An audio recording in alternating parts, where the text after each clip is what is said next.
Hey, what's up, y'all? Welcome to episode 5 of the Bad Eye Podcast. We are like halfway to 10. We've been doing this for over a month now, which means I think we are almost kind of like an official podcast now. So I am sending the tens of you who have been listening a big thank you for listening from us at the pod. As always, I'm your host, Andrew, this week calling for an inquisition on the Toronto Transit Commission because why is the 51 Leslie so trash? Someone please explain that to me. And I'm coming at you even more pre-recorded than usual this week because I am on vacation for the next couple of weeks. Thankfully, our guest from last week, Patricia, and I are certified yappers, and I had to cut like the whole rundown last week just to fit the election stuff in the episode. But we yapped for so long and got so off topic that there was enough interesting stuff in there to make a whole other episode. So here's the rest of that conversation. That's right, you're getting podcast leftovers this week, but I promise these takes are like stew. They're even better after they've been sitting in the fridge for a few days. I'm away for a few weeks, so it'll be pre-recorded for the next couple weeks, but we got some interesting stuff in the tank for you that I'm excited for you guys to hear. But for now, this is Patricia and I talking about aviation safety, immigrant detention in Guantanamo Bay, indigenous rights and culture, and all sorts of other cool stuff. Hope you guys enjoy. Delta flight coming from Minneapolis to Toronto on Monday flipped on the tarmac and landed Denzel from that movie where he flies the plane style, like after it was on the ground. I feel like that's a very exceptional and dramatic thing to have happened. And we've seen like a few of these really high profile like aviation accidents that have happened in the first few months of the year. I've been reading like a few conflicting reports about what may or may not have caused it. The weather was bad that day. There was a strong crosswind. That's a thing that I've heard. People are saying it might have been an equipment malfunction. I feel like all those are, very understandable reasons. But I also feel like the thing that people have been really calling attention to is that this comes in the wake of Elon Musk and Donald Trump cutting half of the staff of the FAA, which I personally think is egregious and insane. I don't know how you feel about it, but I personally would like for there to be more safety in aviation staff, even if there are like too many. Honestly, like I feel like you can never have too many people working on keeping planes in the sky. That feels like a pretty good use of government money, no matter what the occasion is. Yeah, like the stakes are high when you're on a plane, you know? Like it's like the stakes are high when you're driving a car and when you're driving a plane full of people, it's not good. And also acknowledging that I'm the Minneapolitan here and we have a Torontonian, so it's a very balanced take that we're having. Yeah, we Both got both sides of ends the of the flight. Like, That's right, covered up. And yeah, I mean, I was listening. There's a really excellent podcast made by a fellow Newfoundlander, Paris Marks, called Tech Won't Save Us. And Paris had a really great interviewee on this week who was talking about how one of the ways that Elon did so-called reorganization within Twitter is that he would bring people into the office after having shut down their department and said, "What did you do? Justify yourself to me. And like, if you do a good enough justification, I'll bring you back." And why that's not a particularly great management strategy at companies, but like it's particularly poor in the context of governments. And I feel like these plane situations like are, I don't know if it's a one-to-one. I can't speak to how everyone who was fired from the Department of Transportation was fired. But I definitely think that like I think there's been too few air traffic controllers for quite a number of years now, and all it has a really high death rate because it's such a stressful profession. So it seems like one of the ones where it's like maybe we should have some extras, maybe like a few extra on hand that could come in when the like ones get heart attacks and stuff. That would be a vibe from my perspective for sure. yeah, I would definitely like for there to be a couple of spares. That feels like it would be important. I don't want to call them spares. That feels Yeah, kind of sure. dehumanizing as language. I would like for there to be a few additional people. But yeah, I was actually watching an interview when I was prepping for the episode about like with a lady who was fired from the FAA, and they showed the email that they sent her, and it literally said she's a probationary employee, so they're firing every probationary employee.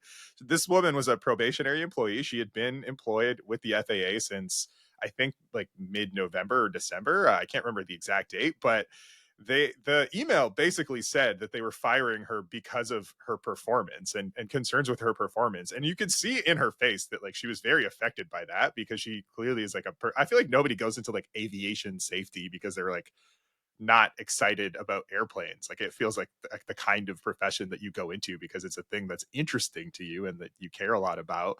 And this woman very clearly cared about her job. And she was told, even though like she had never had any negative feedback and she had never had any, nobody at up until this point had told her that she was underperforming. The email, which apparently like she said was basically like a cut and paste email that went out to everyone in the department, just said that her continued employment does not serve the public interest because of concerns about her performance. That's what it was. Which is insane to me that they're just, I mean, I think the legal reason is that you can't fire federal probationary employees for reasons other than performance. Like, they have stronger labor Yeah, they protections can't than, be fired ironically, like, without cause. Yeah. yeah.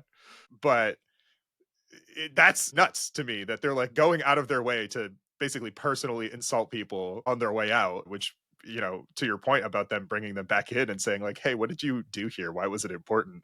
If you fired me that way, like, I wouldn't come in and give you any information about like what I was doing. I'd tell you go fuck yourself. Like, Yeah, and this is the thing, and like this, and it's a repeated pattern now across departments because Musk has also fired a significant number of people within the Department of Energy, including some employees who had nuclear level clearance. And as they're firing people, they've also frequently been deleting their personnel files. And so that means that there are people now out and about in the United States who used to work for DOE who have nuclear codes, and like we don't know who they are. We can't find them. that's And insane. there's a avian for people who might not have been following closely. There's an avian flu outbreak across multiple states, major poultry producing states down south here, and they fired the virologists who work on avian flu, and now they are trying to hire them back. Okay, I hadn't even planned to talk about this, but we need to talk about RFK Jr. because I like the fact that the head of the Department of Health is like an insane, he doesn't believe in vaccines. He believes in like crazy race science about how like Jewish people and Chinese people can't get COVID. I heard him say that I think it was African Americans produce more antibodies and so they don't need vaccinations as frequently as other people. Oh Like, he yeah, they're actually, extra strong. yeah, no, it's like actual like 1800s level racist medical conspiracy theories. Andrew, racism is negative, and when you have a positive stereotype about someone, it's not racist. That's If you're true. saying That's black true. people are stronger, You're then right. it's not racist. You're right. We are the master race. Like, that's actually what it is. Um White people are just jealous. Honestly, it does feel that way. Like, it's hard to look at all this like anti-woke, anti-DEI shit as not just white people being jealous. There's nothing that's like less master racy to me than being like, oh, like anything that promotes any other racist thing, like, we can't allow that because otherwise they'll like do too well. Like, that's so insecure to me. Like, It is deeply so. I had a so in South Africa, where I did my master's degree, they have a form of economic incentives called Black Economic Empowerment, where basically companies get tax breaks for the greater level of inclusion of people who were discriminated against during apartheid. And I have a ex colleague from the University of Cape Town debating union who I ran into at a wedding, who's a white man in South Africa to this day, which is fine because he pays taxes. And he says, the thing about BEE is like, I don't understand why white people are afraid of it. Like, if you are just competent at work and you like contribute positively around the office, you won't get fired. Like, if you, as long as you're not stupid, it's not a problem. And I just feel like that's the right take as a white person. yeah, that is the right take as a white person. It's the right take as any person. On the other Any hand, like, human. having worked in an office now for a while, like, I think that the part of the reason that people feel that way is that, like, on average, I feel like we dramatically overestimate the degree of competence of the average employee of any race or ethnicity. Like, I feel like we're all like Sure. committed to mediocrity in a real way. And so I understand why they feel like their jobs are threatened, because they're like, oh shit, like I'm gonna get outdone by like a person who has been working twice as hard for their entire life. And like I don't want to work twice as hard for my entire life. And there's like maybe an anti-capitalist point to be made there about how we shouldn't have to all work like super, super hard for our entire lives. At the same time, like I have no patience for your like if I don't Nonsense. yeah, I don't feel like you get to be mediocre until we all get to be mediocre. Like that's really Exactly. my We're genuine just all feeling. out here trying to be mediocre. Like, why Yeah. are we not why do you not let other people be mediocre, white people? We just Yeah. also want to be chill. Why is it mid for me but not for thee? Like why is that what it is? And when it could just be mid for everybody. Like I also want to be lazy. Like I want to be not excellent, but we don't have that option. And I it No. sounds conceited to say that, but like genuinely, like at my job, I feel like I'm gonna get fired all the time. Like I feel like I'm like, oh man, I'm doing terrible. And then I get to my review and everyone's like, you're amazing and everyone loves you. And I think that that's the experience of like a lot of people of color, where we just like constantly feel like we're failing, and then it turns out that like we're doing really well. Like There's a deeply misunderstood school of philosophy called Afro-pessimism, and I just was working. This is like, you were interviewing a PhD student, so it's happening. He wrote a really excellent essay in this reader about the philosophy of Steve Biko, who's a Black consciousness philosopher from South Africa who's murdered by the apartheid regime. And in the essay, he talks about um, blackness as absence, and so like that there are these ways in which like the world over determines like what actions are available for black folks. And so the way he frames it, I'm thinking about it because the way he frames it is it's not an if, it's a when. So like it's not if I get pulled over by the cops, it's when I get pulled over by the cops. It's right, not if I get fired, it's when I get fired, right? Whereas for white people, like they get to live capital H human lives where they get to live life along the lines of ifs, like if this happens or if that happens or if I do this or that kind of thing. Anyway, so yeah, preach yeah, basically. no, that's a really insightful point. And like even as a black man myself, like I have not thought of it that way, but that is the reality of it. Like I never thought of it like as if I get pulled over by the or as sorry, I never thought of it as when I get pulled over by the cops, but I did. Like it happened, you know. Yeah. And I think that like although that is like a specifically black phenomenon, like I actually think that it would be better. Like people generally would be better off if they live their lives that way. Like I say that as like an inherent pessimist maybe as a human being, like not even because I think that things will go poorly. And I realize that this is not really the context in which this person was talking about it. Like they were talking about it specifically for black people, and I Sure. think it does apply more there. But I think that like there's something to be said for like expecting and preparing for the worst. I think not enough people do that, and I think a lot of people live their lives as if like things are just going to like work out, and if they do, like that's great. But I think that more people should be prepared for bad things to happen, and should expect for those bad things to happen. Because then also if Andrew, they it's don't happen, you feel great. Like you feel even better that you like got away with it. It feels like you're always like getting away with a crime. And yeah, also though, to be fair, it does sound like you're describing what it's like to have anxiety to people who don't, you know? That might be true. That might be a thing that Might we're be learning might be a about bit of maybe. it. Yeah, yeah. But yes, unfortunately there's lots of very sad people in the federal government right now who are also living that not if but when mentality because they're being terrorized by like 19-year-old white supremacists who like won the Tesla hackathon last year. However, Musk was decided to hire these kids. I honestly feel like he combed through their Twitters for the most odious racist tweets, and he was like, "That's the one. Like that's who That's we're my gonna guy. hire. We're gonna hire normalized Indian hate guy. Like it's fucking crazy." Uh, yeah, I totally agree. Like it feels like he put together. I used this joke already in the last episode, but I'm gonna say it again because I love it. He put together a Hitler Youth cover band. That's what this is. He's literally Oh my it's god, so true though. yeah, like they're doing the hits, and the hits are playing upsettingly well. Uh, Yeah, I don't Oh know. my I feel like god. it's a dark time to be a federal employee, and what's frustrating to me about it is that like they explicitly like they've been bragging about this for like a year. Like I think it was Bannon. It was one of the ghoulier members of the administration who specifically was on stage saying like we're gonna put federal employees in trauma, and he said it like excitedly in a way that I was like, why would you be excited about this? Like, even if you like really politically disagreed with whatever they were doing, like that's just such like a weird thing to be like, I'm gonna fucking ruin their lives. Like, what an asshole.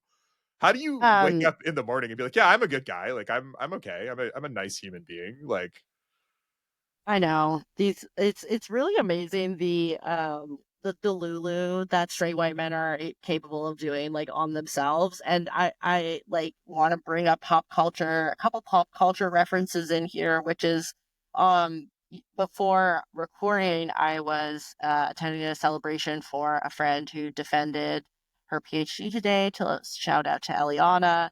But one of the things I was chatting about was at the upcoming Native American and Indigenous Studies Association conference, I'll be on a roundtable about Star Trek and indigeneity. Um, and so, for people who are fans of the series Deep Space Nine, will know that this is the year where the Bell riots happened, which are a series of riots where impoverished people, this is a pre-Federation days of Earth, and there's rampant inequality, and the rich people know about the poor people who are forced to live in like a walled-in area of the city where there's poor access to social programs and difficult to navigate bureaucracy. Doesn't sound like any places we know for sure. And then there's a denouement. But the thing I didn't realize was that this is also must be the year where Mr. Burns, crossed over from The Simpsons into the real world. Like correct. we thought that character was satire, but like we just didn't know it would just was Steve Bannon. Yeah, Like no, he does have real Mr. Burns energy. Um, yeah. except that somehow I genuinely believe this. I think Mr. Burns is better looking. Like I actually honestly think that like I would Mr. have Burns. looked like a potato, to be fair.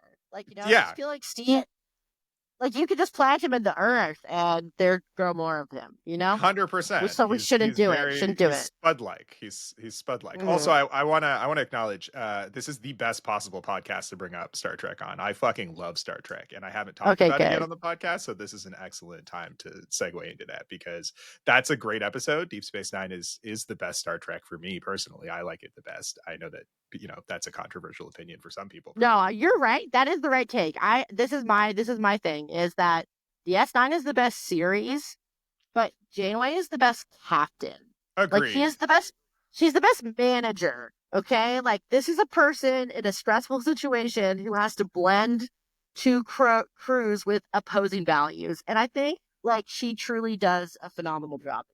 She also is like objectively more conflicted about doing war crimes. Like Cisco immediately was like, "Yeah, no, fuck it, fuck the Geneva Convention. It's like 1,000 years old at this point, and we're gonna do actual war crimes." He didn't think he like doesn't lose sleep about it. I think probably that's like not a great model for leadership, but I do love him as a character. Oh yeah, yeah, yeah. But yeah, no, if you can work Star Trek into everything we're going to talk about today, this is going to be a much more fun podcast episode for me because I love Star Trek. Okay, great to know.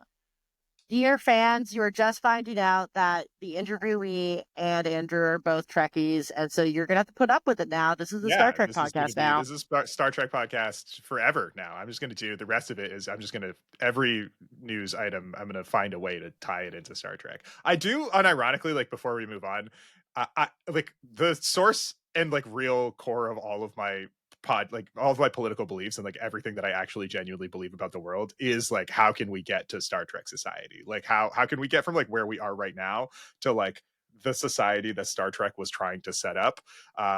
Not yeah, like obviously like Star Trek is an idealized version of a utopia where like it's reflective of the real world. Like in the original series, like it was still like aggressively misogynistic in ways that like were not probably not even the vision of the creator, even though he was the one who created it. Like he if you asked him like what would a perfect world look like he was limited by his own perspective.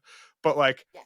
I genuinely think that like if you ask me like, oh, like what's the nexus of your political beliefs, Andrew? I'm like, okay, like how can we arrive at a world that is more like what Star Trek is supposed to be? Because But like, here's the problem: is like, how did Jeff Bezos be able to watch Star Trek and not realize that like he is the villain in the Bell Riots episode? I honestly like, and I think this is a thing about science fiction in general, is that I think that like a lot of tech, like I mean, all tech bros basically, because they're all nerds, like they love science fiction, and I feel like it's they just missed the point. Like fundamentally, like they're the people who watch Star Wars, for example, and like they're like, yeah, the Empire was making good points. Like they just wanted like stability and peace in the galaxy. Like they had like all these cool outfits. Like Darth Vader was stylish as fuck. Like I and want a cape. Where's yeah, my like red lightsaber? Red's my favorite color. Like, whatever, yeah. guys. And look, like I love a good cape. I'm not, I wouldn't personally wear a cape because I live in the real world and I would like one day to have a human woman love me. But otherwise, I would totally wear a cape. Like capes are awesome. So I get where they're coming from, but like I just think, you know, I feel like they're watching the same media. They're just missing the point because some people are not that good at critical thinking. Like that's really what it is. They're just like not they're not that smart and they think that they are. Yeah, it's truly it. As someone who teaches the minds of the young, it's truly a huge problem. Yesterday I was at the gym and I literally witnessed two 20-year-olds argue, like have like a like my headphones died and so I was like, oh man, we're just working out to the sounds of male friendship now. Like this is gonna be great. And it literally was I witnessed two 20-year-olds have an earnest argument about whether it was gay to love your girlfriend. And I was like, we are cooked as a society. Like like literally one of them was like, oh, like I just like it, like it was kind of sweet. He was like, he just like, it makes me feel nice, like when she does nice things for me, like when she's like, she just like thinks of me throughout the day, like that makes me feel good. I was like, oh man, like that's kind of sweet, like I like that too. And then his friend was like, I'm not gonna lie, dude, that sounds kind of sus. And I was like, we're fucked, like we're so What? cooked, like this is What? like it literally was like, fellas, is it gay to like love your girlfriend? Like it was that vibe. Oh Like it my was crazy god. to me. Um That is insane. so that's where we are. That's the when people are like, oh, the youth are gonna save us, like they're gonna be more progressive than we are. I'm like, have you met the youth? Like I don't know that. No, this is the thing. Shit's on us now because like we've seen who's coming behind us. Yeah, look, some of them are good, like some they're not all No, bad, not but like everyone. No generation is entirely bad. I, Okay. I yeah, I do think it's like reductive whenever, because I mean, people said that about us. They were like, "Oh yeah, the millennials will Yeah, save yeah, us," and yeah. I'm like, I don't know, man. I know a bunch of millennial right wing chuds. Like And to be fair, we've also like watched some people who we went to university with like actually do the become further right thing. that's Like true. to be fair, we literally went to the same college that Faith Goldie did. So That's very true. I mean, facts are facts. Fellow I, alumna of Trinity College. look, some people were taking Jordan Peterson's class, and not all of them thought he was an idiot. Like some of them, presumably took whatever, I don't know, fascism 201. I'm not really sure what he taught, um, but like yeah, like I mean, I know people who took his class and they're like, this guy's a fucking moron. But like he's a dumb person, smart person, and some people are dumb. Like Yep, that's what it is. Like it's true. It's true. okay, let's move on to this week's horrifying immigration news, which is that America is deporting immigrants to Central America, like regardless of country of origin. They're sending people from China, from Afghanistan, to India, from all over Asia. Uh, they're being sent to places like Panama and Costa Rica, which are notably not in Asia. Their passports and phones are being confiscated, and they're being kept in hotels and not allowed to leave. It is absolutely horrific, and I don't know how anyone is defending it. So what you're saying is the United States government is the largest human trafficking ring in the world. I think that they would probably object to that framing, but I do think that that is exactly what's happening. It's fucked. Like Yeah, that sounds a lot like what happens to like the folks from South Asia who go to work in the UAE. Like it this sounds does sound like that. like straight out of like an Al Jazeera investigative report into like the World Cup in Qatar, you know? Like it was like there are Bangladeshis, they like, are forced to stay in accommodations that are chosen for them. Their passports are confiscated, like they have limited communication with their families at home, so who did it? Like government of like a royal like a literal monarchy or supposedly the leader of the free world? Pick your own So adventure. this is going to be a fucked up take that I'm about to say, but at least like what's crazy to me about this is that the US government right now is so racist that they're not even getting the slave labor out of them first. Like in the Right. UAE, they like use those people to build a building at least. Like these people are just being rounded up to be mean. It's fucked. Like I I don't want to say that they should be using them for slave labor, but I feel like if you're gonna be racist, like at least be economical about it. This is crazy. They're spending money on this to just be cruel. And I think that like not that the slave labor would be better. Obviously, I'm not suggesting that they should first make them do forced labor. That would be awful. But I don't know. I like But it that's like, I mean, we'll probably talk about some similar lines of argument when we talk about the upcoming provincial election in Ontario. But the thing about the right wing that a lot of people don't realize is like they do just often end up spending a lot more money. They just spend it on worse stuff, right? So like the United States government budget like balloons under Reagan, right? And people might be like, but Reagan was conservative. Like conservatives are supposed to like lower spending. And it's like, no, conservatives consistently lower the tax rate and then like increase spending on weird shit. So like Reagan wanted to make like the Star Wars like shoot down and like intercontinental missile system, right? And that cost like a ton of money. And then like spending once government departments like military get money, they very rarely relinquish it. Because it's a good way also to bribe rural places by like having military bases there. yeah. Yeah. But yeah, and so similarly here, it's like before these people were all because let's be clear, like if you do not have immigration papers, the kind of work that you can do is almost exclusively jobs that American people who are full citizens do not want to do. And so that means that these people are likely working like if not one, maybe two or three like jobs that have no safe health and safety oversight, Yeah. but are contributing to the economy because, like, surely you would like to eat in a restaurant that's clean, for example. And so, like, they've taken these people who were contributing to American society, but not pay, not like, not that there's a not that there's a ton of rewards that one reaps, in my opinion, from being a proper citizen. But like, it's not like they're gaining much, I think is fair to say. And now they're like passports and like mobile phones have been stolen by the government and they're in a country where they don't speak the language that is like significantly transit wise more difficult to get back to where they actually are from if they wanted to go. Like I can't imagine what the routing is to get from like Panama City to Kabul.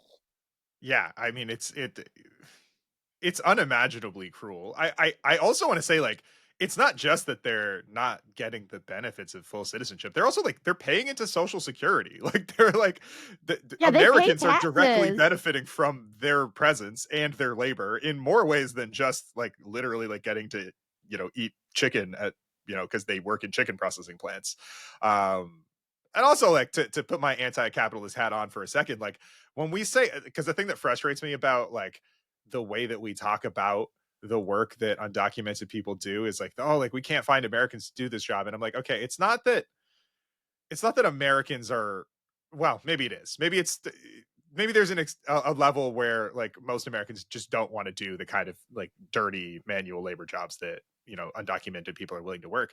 But I bet if there was some kind of health and safety, regulations in place, and you were paying them $20 an hour and they got benefits and it was a good Absolutely. job, then Absolutely. Yep. you could find Americans to do the fucking work. Like Yep. you know, I feel like it's demeaning both to the undocumented people and to like Americans to just say like, oh, they're unwilling to work. Like they're not unwilling to work. It's that these jobs are inhumane and like no one should have to do them. Yeah.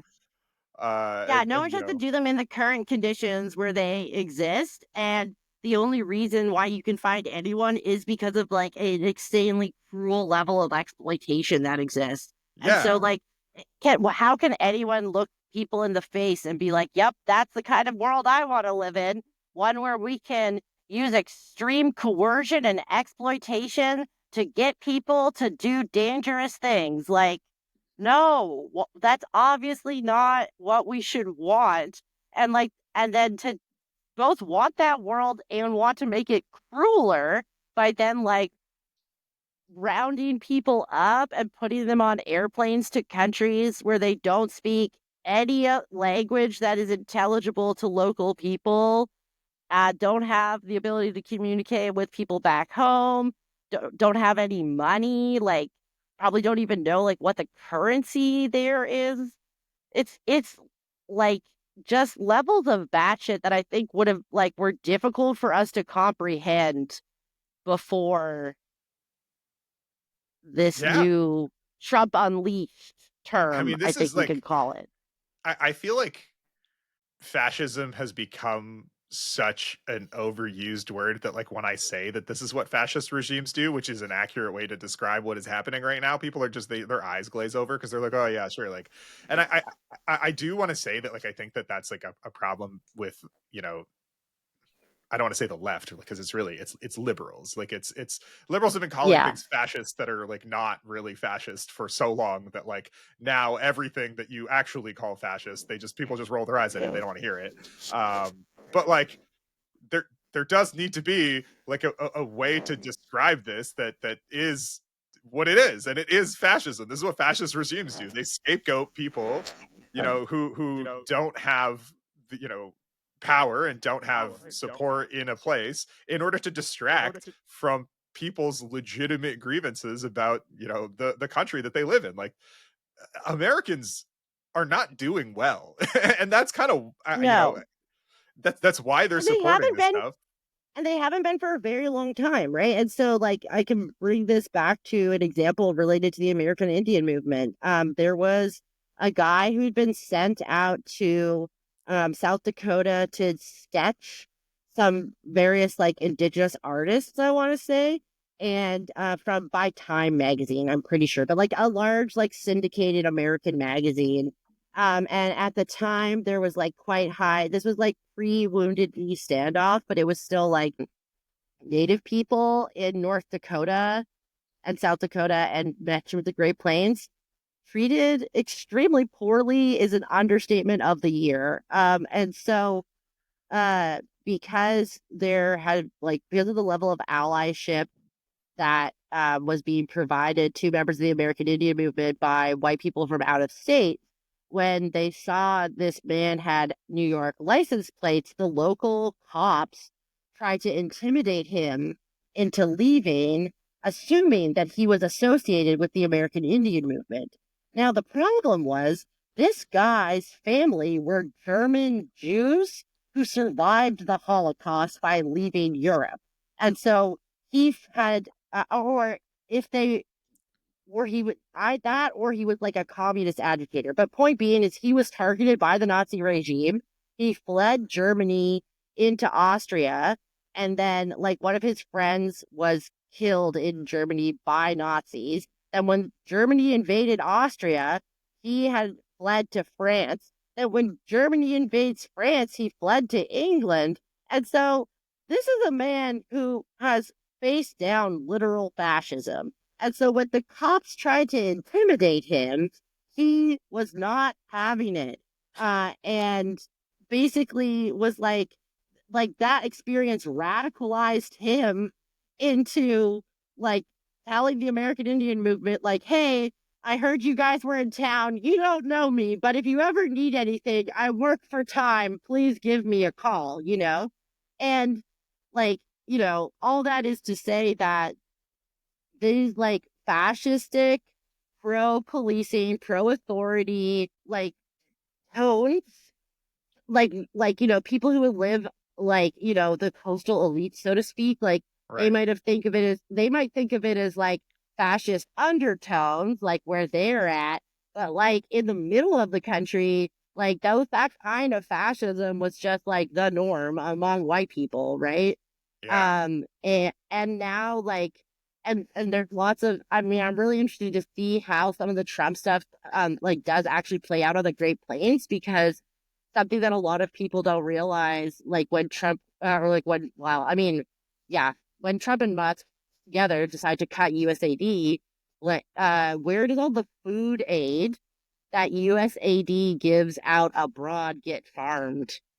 Right. On the Great Plains. And so, like, those aren't their farm subsidies, but they're not through like the US Department of Agriculture. They're through USAID.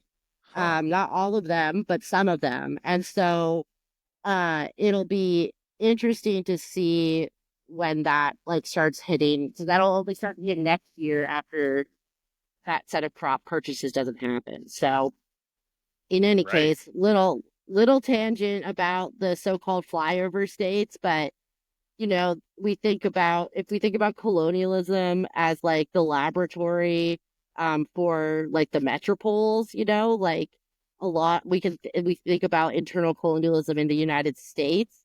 The Great Plains is the location of the Indian Wars, right? Which happened towards the end of the 19th century, so like we're just over 120 years since the end of some of those wars. And so like that's not that far back in time. It's two generations, basically, Yeah. especially because of the length of, unfortunately, like, the lives of most American Indians, and um so those places are like have been laboratories of fascism, and that has like that crop being harvested now by people like Elon Musk and Donald Trump. Yeah, I mean, I think that a thing that is, I mean, that's a really interesting and insightful point, and I hadn't thought about it from the like indigenous context, but I know from like a thing that has always really annoyed me about the Handmaid's Tale, like the show The Handmaid's Tale, is that it was Yeah. basically slavery for white women, um, Yes. Oh and my God, I know. And I think that like in a similar way to what you're talking about, like there's a real way in which like our entire understanding of fascism and what it is like uh, things that have happened to people of color and that people of color have lived through their entire existences in, both in the metropoles and also in their own countries because of the way that colonialism works. Yeah. And what we mean when we say fascism is that happening to white people, is that happening to, well, not just white people, but like to people in the metropole who normally would have been insulated from that kind of violence and that Yes. kind of treatment. Um, Yeah, absolutely. yeah, no, that's a great point. I was reading a thing earlier. I can't remember where I read it. I think it was a tweet, but I don't remember whose now. So if you are this person and you happen to be listening to this for some reason, I'm very sorry for quoting you without attributing it. But I think it was a really good point, which was basically it was about social democracy, and like the kind of like Sweden, Finland, largely capitalist, but not like aggressively neoliberal, where the state has made these kind of concessions to labor to raise the standard of living for people in the metropole, and how Hmm. that can only exist, I in a global market economy that is capitalist, you know, on the back of other countries where the people and the government do not have that option. So Finland and Sweden get to have, their paid family leave and their, all of their expansive social safety nets because they are trading with Indonesia. And when Indonesians try and get those things, the Indonesian government cracks down on them super hard because they don't have like another country that they can outsource all of that violence to, and there's an element of this system that necessitates violence and there being people at the bottom. And as long as they're, the global market economy exists in this kind of profit centric way, there needs to be both people and nations, entire nations that are at the bottom.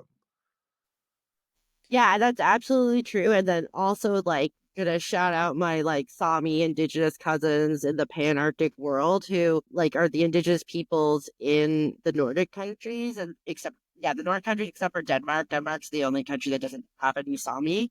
And so like basically like the northern Yeah. half to third of Sweden, Norway and Finland.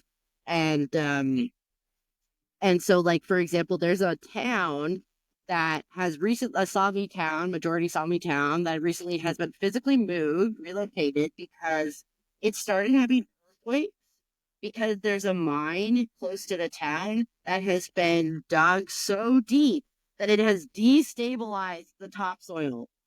And so they moved the whole town. And then the Swedish Department of Mines put out a press release with the company that owns that mine that said, hey, great news. Because of how deep this mine was dug, we realized there's rare earth minerals down there at that depth. We would never actually drill that deeply if we were just drilling for rare earth minerals. So lucky us that we found them. And now we can expand the life of the mine without to ship China for electric batteries, for electric cars, so we can stop climate change. Good, right? Which is like That's the press release is like literally a case study in manufactured consent in like so many different angles, where it's like the greenwashing. So it's like if you're against this, then you are pro climate change without ignoring actual regulations that exist in Sweden for like Sami that have like which have like are relatively new that where Sami are supposed to in Canada we would call it free prior and informed consent. right. So basically, free prior and informed consent for resource extraction projects on Sami lands. And so just ignoring that regulation and like basically like, so they moved that town like a little further down the road. So like how many more years till that town gets moved again once they keep digging for more minerals? Like That's it's just unbelievable. yeah, and so like these are the kinds of stories that like we don't hear about in the Nordic countries, like for the same reason that outside of Canada, um, like very few people understand like the level of inequality between Indigenous Canadians and non-Indigenous Canadians because of like the branding success that those countries have had for themselves as like a place that's like equal and even stuff where it's like equal because of quote unquote how homogenous the population is heavy scare quotes there like that also is a way of like erasing the cultural difference that exists between Sami Nordic folks and non-Sami. Yeah. I mean, and also, I mean, okay, I have a whole bunch of things to I, say about homogenous societies and how not homogenous they actually are. But I mean, one thing I will say is even when you do have like a truly, well, a truly ethnically homogenous, I was going to say Japan. Japan is not an ethnically homogenous society. There are indigenous people in Japan too. But, even when they, you know, Somalia is actually it is very ethnically homogenous. true, It's and they find ways to discriminate against each other anyway. Like there's they do. even an actual ethnic homogenous society. Like they'll discriminate based on class. They'll discriminate based on something else. I mean, even in Japan, which like they do have indigenous people that they do discriminate against, but they also discriminate against people based on whether or not their ancestors were butchers 1,000 years ago. Like people are Right. gonna find stuff. But yeah, I mean, on particularly, I think even within Canada, I think that now we're becoming a little bit more aware that of the historical treatment of indigenous people. But like, I remember, and this is like me gonna admit my own horrific ignorance here. Like, I remember in school being a kid in like fifth or sixth grade. I legitimately, like, I had never met a native person.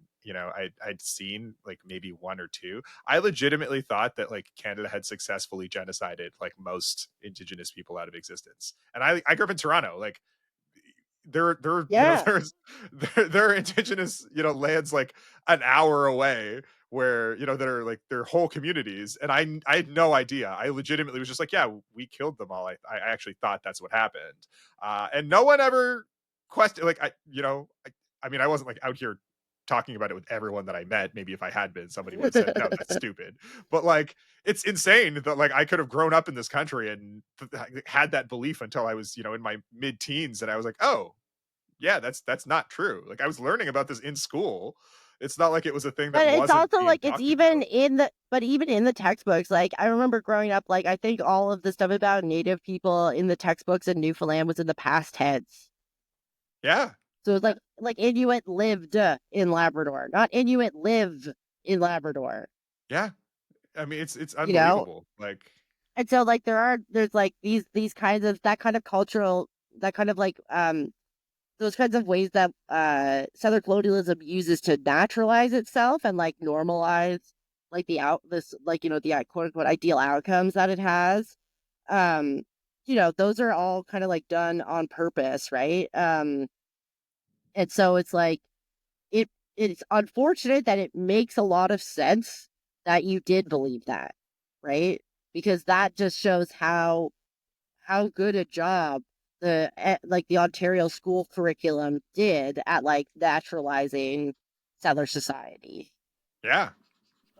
No, that's a really good point. I mean, it was by design. Like, that was the point of the education and of teaching it in that particular way, was that I would come out of it thinking like, oh yeah, no, there are. And then I don't know what they were gonna do. Like, when I eventually did meet someone who was indigenous and had it, like, broke my whole brain. I was like, oh my god, you guys are still here. You're doing Well, stuff. Um, that's why they have the questions that they teach you to ask Indigenous people to like undermine identity, right? So like, oh, are you really Native? Well, like, what right. percent Native are you? Well, did you grow up on your Yes. reserve? Do you speak your language? Like, so that they find that like when you do finally meet a Native person, you're already trained for like all the different tests you could try to use to like delegitimize like their claims to indigeneity.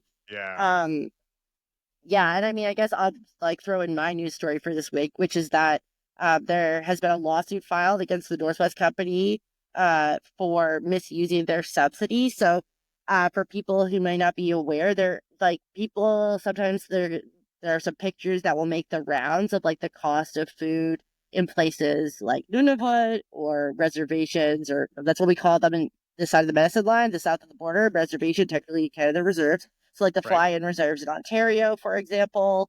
And so, you might see like, a couple steaks be like $50. And I mean, like when I say steak, I'm not talking like Wagyu beef ribeye. I'm talking like no name Yeah. quality here, right? Or like pork chops, like, like four pork chops for like $60 or something. So those items are subsidized, just to be clear.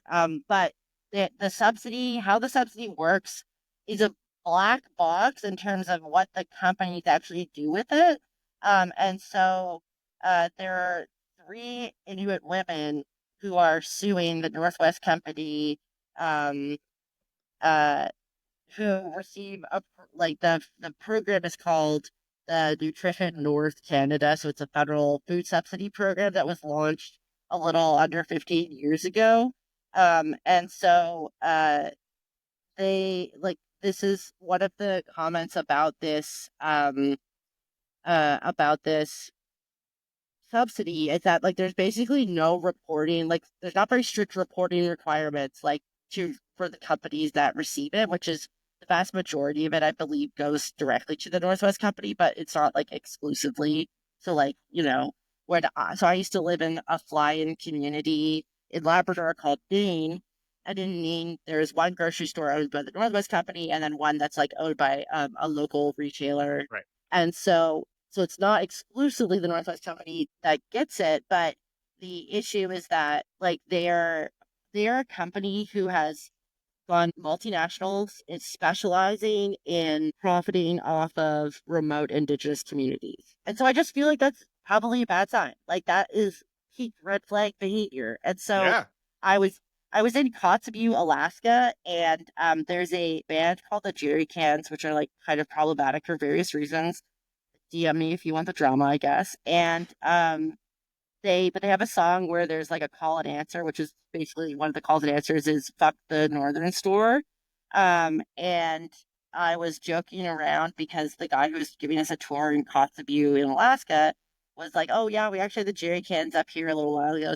And then I was like, "Oh yeah, they're so fun." And I was like, "Oh that song like fuck the northern store." And I was like, "Well, I guess you guys wouldn't really get that." And so there's one grocery store in town, and I think it's called like AC or something. And he was like, "Oh no, they bought AC." So like they literally own now they own a bunch of the grocery stores in the fly-in communities in Alaska. That's unbelievable. How is there okay, first of all, how is there a company whose whole business model is just to overcharge indigenous people? And we're just like, yeah, that's Yep. fine. That's a Yeah, normal. exactly. That's just a normal thing. Like, what are we talking about? It's fine. And I think like to put our lefty hats on, like, it used to be that so the actual Hudson's Bay Company used to be the company that operated in these fly-in communities, and actually a court case between the government of Quebec, the government of Canada, and the Hudson's Bay Company is the reason in Canada that Inuit are a legally distinct category from First Nations and Métis.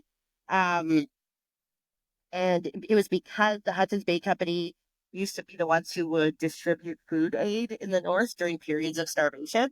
And there was some dispute over some Inuit communities in northern Quebec, and who the bill should be passed on to. But in any case, so the Nutrition North program, the program that existed before it was called Food by Mail, Food by Post, something like that. And basically, it was like you would make an order to a store in southern Canada, and which to our American listeners, to which whom I know there are a couple, that's going to sound funny, but it's a true fact. There is a southern part of Canada. My ancestors are not from it.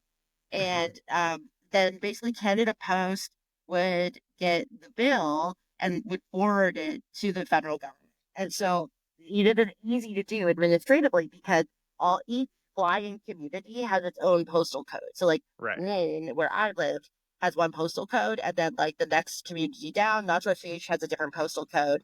And so it's administratively really easy for Canada Post to do. And then they replaced that. So that was an individual subsidy program, and then they replaced that with a corporate subsidy program. This program where corporations are now like an intermediary. So instead of like paying Post like a government agency, a private corporation charging the government, now it's these private corporations. And so one quote that I wanted to specifically share from this APTN article that reports on that came out today when we're recording on the 21st, that says UN Special Rapporteur on the Right to Food, Olivier de Schutter, decried the lack of transparency in the program, stating that the federal government, and I quote, had no way of verifying if the subsidy is being passed on. And that's from 12 years ago. And this program has like been running unchecked.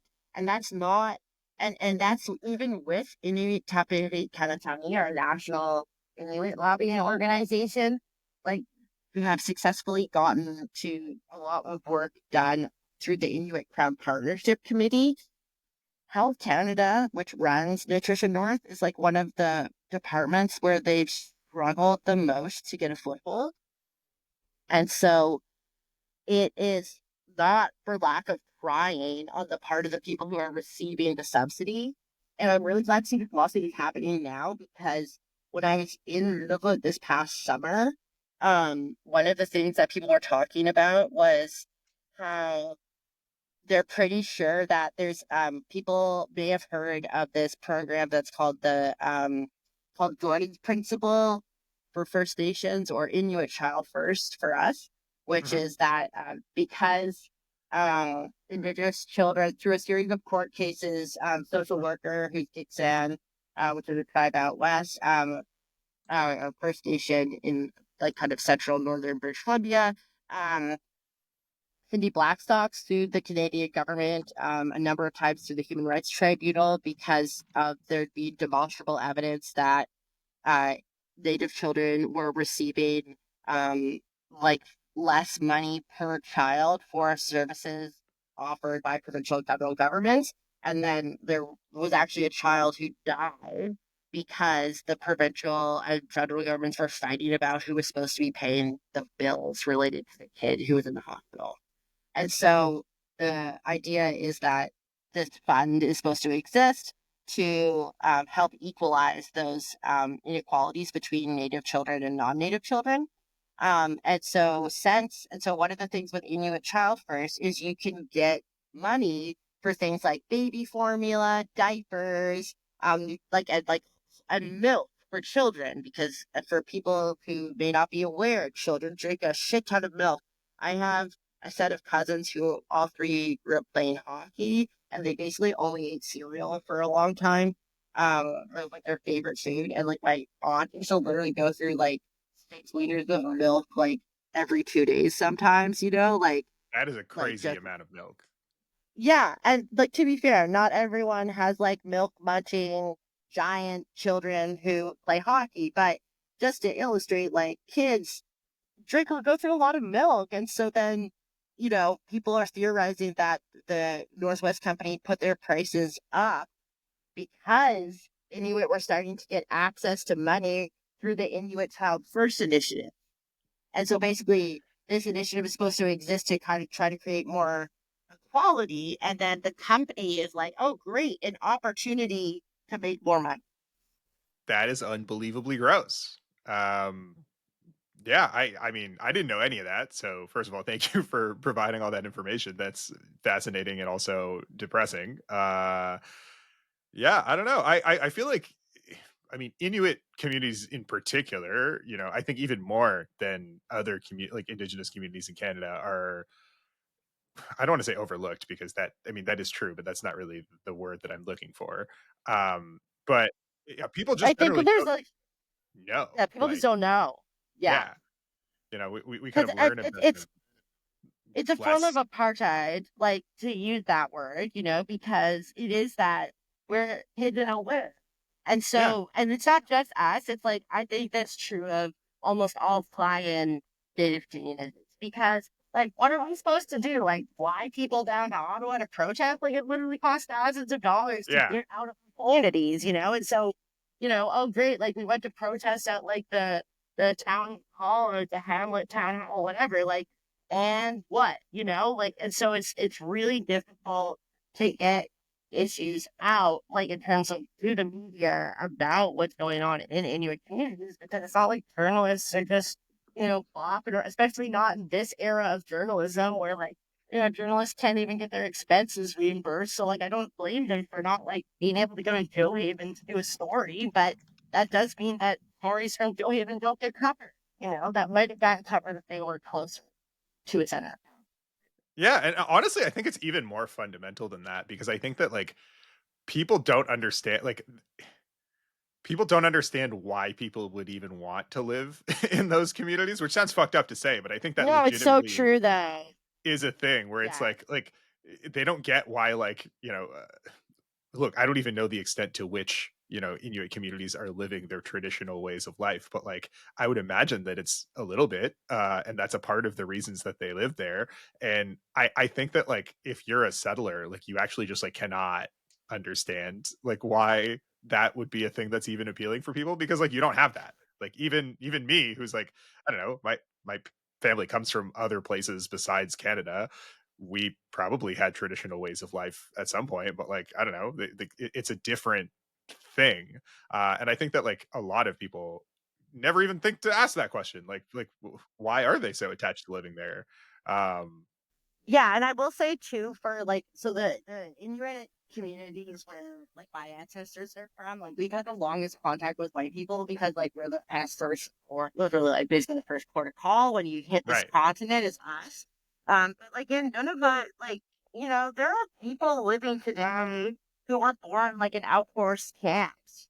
Like Yeah, we're not born in settled villages.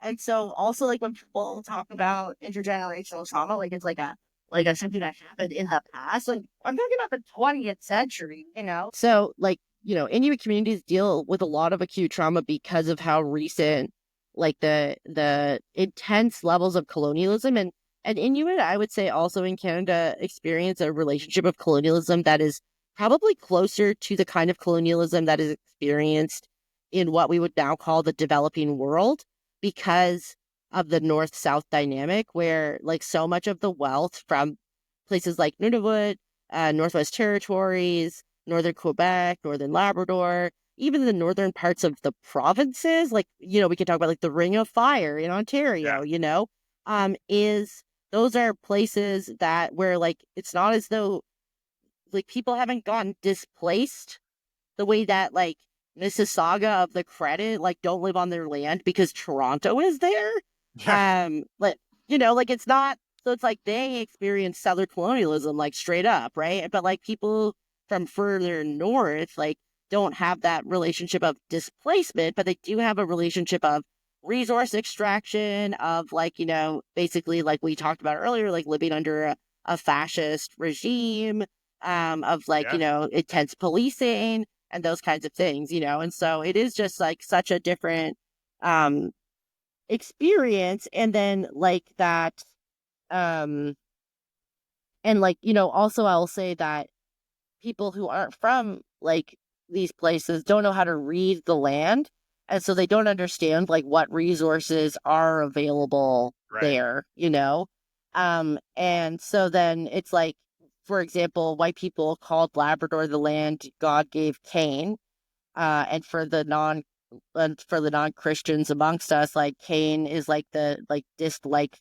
is like a disliked son of whatever guy in the Bible, and so he like killed his brother, and so his dad hates him, I Yep. think is the long and the short of it. Never baptized, sorry folks. Working off my secondhand biblical knowledge from my Catholic mom. But yeah, Well, if we so want to like throw in some fun Nation of Islam knowledge, the Nation of Islam believes that white skin is the mark of Cain. That's the punishment that God gave oh, Cain for sick. killing his brother Abel. Was he had to be white, and his descendants had to be white for all eternity. So shout I out mean, to Malcolm honestly, X. a Um, shout out to Nation of Islam for turning that one on its head, yeah, no, So I I got mean, appreciate that. Appreciate that. But yeah, because they couldn't like they didn't understand what resources were available in terms of like, like the berries and the seaweed and like the plants that are harvestable in this part of the year, but not that part of the year. Like there are the yeah, plants that taste good in the spring before they get big, and then once they get too big, they become bitter, and so just like, kind of plant right, knowledge like that. And like also that, most indigenous societies, like people had kind of periods of intensive work, but then like the number of hours of work per day averaged out like by and large like under 20 hours a week. And so like like this is like one of those things where like I just don't understand why anyone wants to participate in grind culture because yeah. why? That Like sounds I don't want to subjectively better. grind. I I don't don't want to want to grind grind. either. I feel like so many societies had that figured out, and instead we're just like, yeah, what if we could just like produce forever? Like, what if we could just produce to no end, really, like to no like specific end?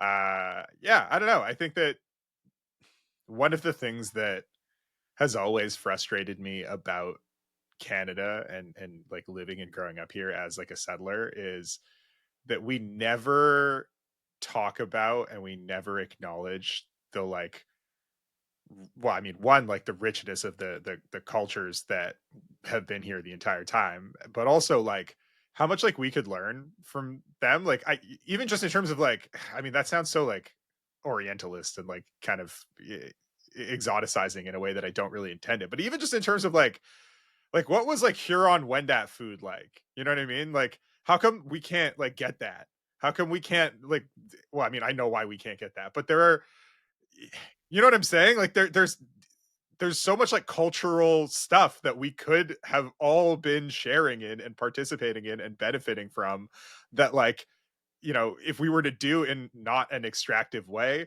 like our society as a whole would just be better. Like it would just objectively be better if we could all like participate in that in a way that like didn't harm the people directly that it came from. And I think it sucks that like we have this dynamic that's set up so that like even if you like want to learn, like I would love to go to Nunavut and learn about their culture. I don't know anything about Inuit culture, except for what I've seen in books and in movies. And I think it would be really cool to experience it. But I also feel like in the context of the way that our country works, like I don't know, maybe going there as a tourist is like fine, but I would feel weird just like popping in to like gawk at people and learn it there. Does that make sense? Like, Yeah, yeah. No, no, no. I feel you. And it's like, it is like, I think you could have a very similar debate about kind of like township tourism, like in South Africa, and yeah, like any kind of ethnotourism, when you go abroad. And like thinking about like obviously it's a lot about like power dynamics and like all that, kind of stuff. And I also just think about like something I've been thinking about a little bit for a while is like why any part of the North tries to be capitalist. Like why yeah. people even try to integrate competition as as a mechanism to try to regulate things like expenses because like if we're just gonna be honest, I think we just got to take it on the chin. The reason I'm thinking about this is because of the way that things like tourism try to get pitched as ways that like we're gonna quote unquote save ourselves by like being able to quote like provide for ourselves, Um, As if you weren't yeah, the entire time. Like right. what do we people think that they've been That we've been doing? doing. Like, Yeah, like yes, like it turns out that almost the fact that we were able to survive in this incredibly harsh climate for like thousands of years. I don't know. It's like almost like we've been doing the thing, so maybe you could just butt out and we yeah, could like just that still be actually doing the is thing. providing for yourselves. Like that's like literally what it Pretty means. definitionally. That's specifically what that is. Like, yeah, I don't know. It sucks because it's like I am genuinely fascinated, and like if I were to go to China to eat Chinese food and like learn about their culture, I wouldn't feel weird about that for 1 second. You know what I mean? But like because I'm a settler on effectively their land, like it creates a dynamic that otherwise wouldn't be there. Where I'm like, oh yeah, like am I an interloper going and like gawking at these people who just want to be left alone? In a way that like I don't know, like I'm going to Japan in a couple of weeks, and like Japanese people have complicated relationships with tourists, but by and large they're pretty excited about people coming there and experiencing their culture and eating their food. And it sucks that we can't have that relationship with people that we like share. Well, share. Even that is kind of a loaded term, but people that we live next to. Yeah, and I mean I think it's often context dependent, and so it's like you shouldn't just drive to the res and like take pictures of people's houses, but like if there's a powwow that's like open, and they like it'll say, then Yeah, like go, it's like spend money and like buy people's food. Like you can't, there is still food. You could try the people's food. You yeah, can buy nice earrings for your mom. You can, get some stuff for your enemies and make them attract bad juju. I don't know, but like you can get lots of cool stuff at powwows. And yeah, and especially, on Indigenous Peoples Day, which is in Canada, is the 21st of June. There's usually a lot of cool stuff going on. So that's a good place to, usually there's like some kind of sunrise ceremony. And I find that's a really nice time for people to kind of like wet their toes and start trying to get a sense for like what is appropriate because that's like a very public facing, like public celebration where, it's very sanctioned for us to be taking up space on that yeah. day. And so then it's like that's a good place to go to start talking with people and being like, oh, do you guys do other events during the year? And, those kinds of conversations can happen. So you can start adding some other native events to your calendars. Yeah, no, that's an excellent suggestion. And I will say, like, I have been to a few. Like I went to an Indigenous Peoples Day, event last year in Toronto. And I like I don't want to. I feel like I've been painting the picture that like I would not be welcome there, and actually that was not my experience at all. Like people were very welcoming, and I don't know if that's just because like I am a brown person, and everyone who is also brown assumes that I'm one of them because that did definitely happen there. Even though I don't feel like I look particularly indigenous, everyone was like, "Oh, what are you?" And I was like, "Oh, I'm not one of you at all." But it's very nice that you think that. But it was awesome. Like it was super cool. And I did try Yeah, some but food, and I got to they didn't turn around and be like, "Oh, well, fuck you then." Like no. And like well, no, what I was going to say is stupid, so I'm not going to say that. But it was awesome. And the food is great, and I had a really good time. So I would encourage everybody, if you're listening, to definitely check something out like that if it exists in your area. Um, And that's it for us this week. I hope you enjoyed what you heard. I want to give another huge thank you to Patricia for her time and her knowledge. I hope you can see why I could not bear to just scrap this part of the episode. I know it ended a little abruptly because the next part of that conversation was last week's episode, but she has so much cool stuff to say in this part that I couldn't bear to just scrap it. I'm on vacation for the next few weeks. We do have some stuff in the can, but the uploads may be a bit more sporadic depending on whether or not we can get it all edited in time. Stay tuned though. This week's fun media recommendation is the Apple TV thriller Severance, which I have been binging this week. It is creepy, thought provoking, and delightfully weird. If you're into sci fi, dystopian shows about office culture, or interesting philosophical and ethical questions about the nature of personhood, this might be your show. And with that, we say goodbye this week. As always, I'm your host, Andrew, and you've been listening to the Bad Eye Podcast. Be easy, y'all.